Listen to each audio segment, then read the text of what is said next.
আচ্ছা শুভ, তোমার এই হিস্ট্রির টপিকটা মুখস্থ করতে আর কতদিন সময় লাগবে বলো তো? যাই হোক, এটা তোমার পরশু দিনের হোমওয়ার্ক।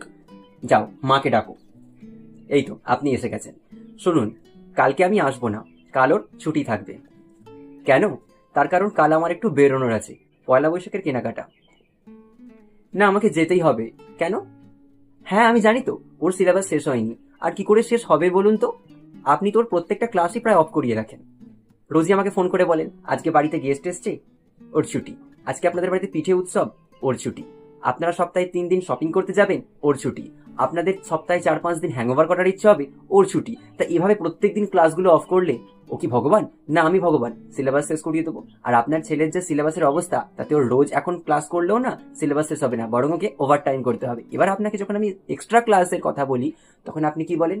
স্যাটারডে সকালবেলা ড্রয়িং থাকে, স্যাটারডে বিকেলবেলা গিটারের ক্লাস থাকে, সানডে সকালবেলা সুইমিং থাকে, সানডে বিকেলবেলা ওর ভলি খেলা থাকে। তাহলে এইভাবে উইকেন্ডগুলো যদি নষ্ট হয়, তাহলে তো সিলেবাস শেষ করা যাবে না কাকিমা।